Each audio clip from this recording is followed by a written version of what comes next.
All right, we're gonna go over the transform tool, which is this arrow over here. When that's selected, it's gonna create a bounding box that shows you everything that's selected. So if you just select a layer, it's gonna select everything on that layer. And if I click outside of here or inside of the bounding box, I can move those around. Now let's say you need to move something just like a teeny, tiny, tiny, tiny bit. What you can do is you can use your finger and you can tap. And if you can see, if you're looking closely, you'll see that this is moving in 1 pixel increments in the direction of my finger, wherever I'm tapping. So that can be really handy. And then I want to show you, every time that I make a move, I can use this undo or redo button within the actual tool. So when I open the transform tool, it opens up all these options. If I hit this X, it's going to bring it back to wherever the layer was when I opened the transform tool. And the same thing is going to happen, so I'm making lots of different moves here. When I come out of the transform tool and I double tap, it's going to undo once and just move back to whatever state this layer was in before I opened the selection tool, or the transform tool, I should say. Now, if you want to make something larger, let's grab this whole group. If you want to make something larger, you can grab these corner circles called nodes, and you can go crazy.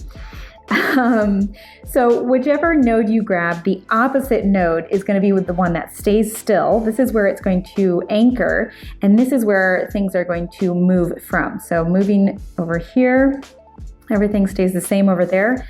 The same thing is going to happen. So if I grab this node, or if I grab this node, and this node stays still, so that's the opposite one, right? So you can see everything is moving outwards where my pencil is, and everything is staying still exactly opposite. Now, you might say like, wow, this is not an ideal way to transform. Your unicorn is looking awfully funky there.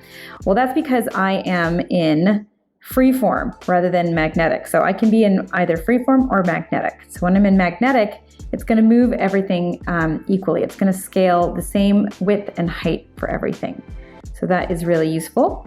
No matter which freeform or magnetic, whichever one you're in, you can also flip from side to side, upside down. You can rotate. This little button here will expand everything to fill the canvas. Yeah, very useful. You can also move things and scale them and rotate them with your fingers. So let's zoom in again to this flower. So if I wanted to, say, make this flower center smaller, I would also have to move it back to the center of the flower. So what's cool is when you are in magnetic mode, if you pinch or expand your fingers, it's going to make the object grow or shrink from the center of it. So you don't have to move it. So that'll take out like an extra step for you. And the same thing when you rotate it, it's kind of rotating around the object itself. Now, if you're in free form, it's going to rotate where your finger is. So if you rotate from there, it's rotating around my fingers. If I come over here, it's going to rotate around my fingers over there. The one problem with that is generally when you're rotating, your fingers are getting a little bit further apart. And so you end up scaling your object as well. So just, you need to be aware of that. Now let's say you want to make this smaller, but you're just not sure if this is going to show up because you need to see the whole canvas to be able to tell if this is the right size.